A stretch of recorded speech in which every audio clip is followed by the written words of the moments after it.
I like playing end games. I won lots of points in the end games over the last few years. When I was little, I used to lose points in the end game, but then I learned, and eventually I'm becoming the one who gains half points, whether it be drawn games won or sometimes even lost games drawn. And one of my favorite themes in the end game is rook. When the rook is on the wrong side of the pass pawn, somehow that has in rook endgames that has always fascinated me, and the main reason for that is the game I'm going to show you right now. My game against the Czech Grandmaster Racek in the German Bundesliga in 2007.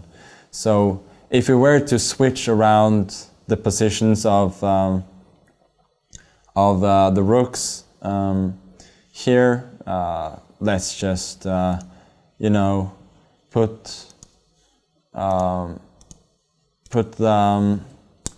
the white rook on b2 and the black rook on b8. The position would be an easy win for white, since the black rook is completely immobile, and we can just march over it with the king. Obviously, with the rooks in the places that they actually are, this is not possible, because then the white king will simply be checked. So something more clever is needed, and I really like the idea that happened in the game. So here I played the king to d6. Obviously black needs to protect the e5 pawn, otherwise this cluster of pawns will quickly become pretty mobile. So he protected it with the king. It should be noted that if he protects the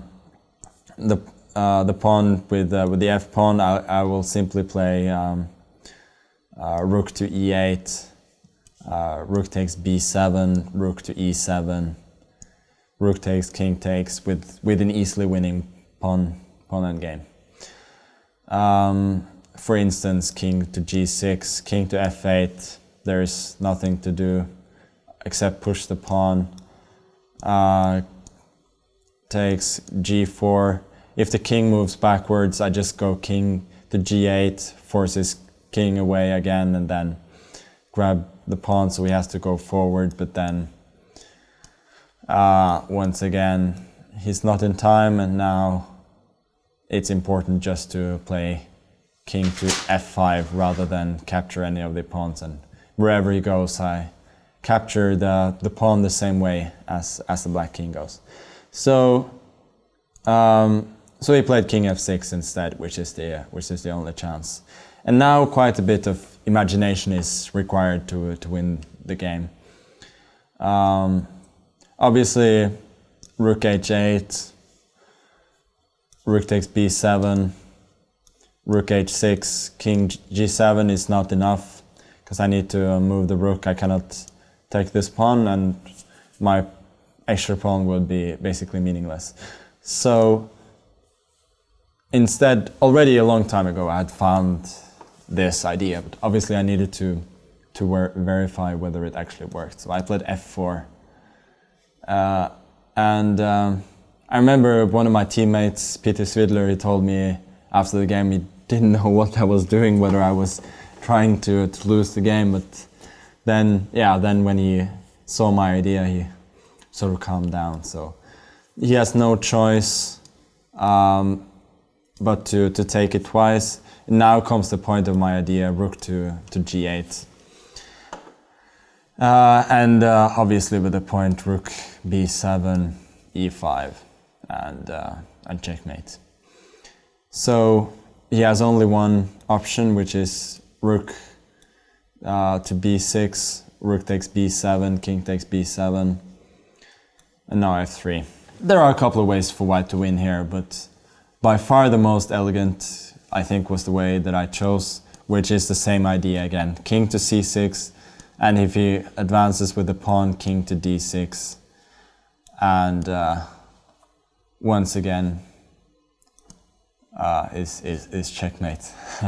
So instead he chose king to e5, but now e8, king f4, king d5, and rook to f8 on the next move.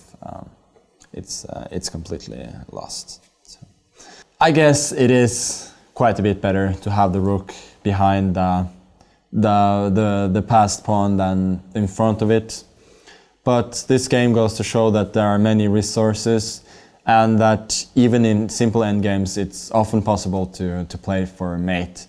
And that is one of the fascinating things really about endgames. And every time I have the possibility since to get the rook in front, I'm always looking for getting the rook in front of the pawn and trying some theme like this, because the nice thing about having the rook in front of the pawn is that the opponent's rook can never move away from that particular file, because then the rook will move away and the pawn promotes. So it decreases your options, but also decreases your opponent's options. So remember always to look for checkmate even in endgames.